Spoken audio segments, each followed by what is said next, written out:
আমি অত্যন্ত দুঃখের সহিত জানাচ্ছি, আমি এবং আমাদের নেতৃবৃন্দ খুবই মর্মাহত। আমরা আজকে যে পরিদর্শনে আসলাম এটা আমরা কল্পনাও করি নাই। এটা তারা যে সত্যিকার অর্থে হানাদার, তারা যে রাজাকার ছিল, তারা যে আলবদর আলশাম ছিল, তারা গতকালকে সেটা আবারও জাতির সামনে তারা তুলে ধরেছে যে আমরাই রাজাকার ছিলাম। এমন ভাবে অত্যাচার করেছে, দোষটা ছিল শুধু দানের শীষের পক্ষে। তারা নির্বাচনে কাজ করেছিল, কোনো অপরাধ ছিল না।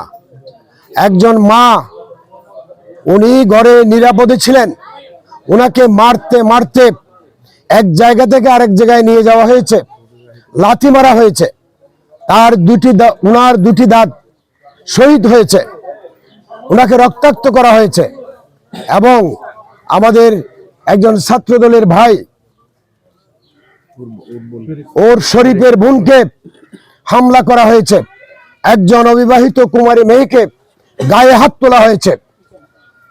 আমি তাদের এই ঘটনার তীব্র নিন্দা জানাচ্ছি, প্রতিবাদ জানাচ্ছি। আমি প্রশাসনের দৃষ্টি আকর্ষণ করছি, এই এলাকায় যে সমস্ত দোকানপাটে হামলা হয়েছে, যাদের ঘরবাড়িতে হামলা হয়েছে, যে সকল ব্যক্তি, যে সকল মা বোনদের উপর হামলা হয়েছে, তাদের আগামী 24 ঘন্টার মধ্যে সুষ্ঠু তদন্ত করে তদন্ত রিপোর্টের ভিত্তিতে যাতে এই মামলা রুজু করা হয় এবং চিহ্নিত সন্ত্রাসী যারা অস্ত্রধারীদেরকে অবিলম্বে গ্রেফতারের জন্য আমি জোর দাবি জানাচ্ছি। তারা চিহ্নিত, তারা সন্ত্রাসী, তাদের সেই লেবাস জনগণের সামনে উন্মোচন হয়েছে। তারা ইসলাম কায়েম করবে, এই সেই তাদের ইসলাম কায়েমের নমুনা। মা বোনদের উপরে হাত তোলা, দোকান ঘর বাড়ি এদের উপরে হামলা করা।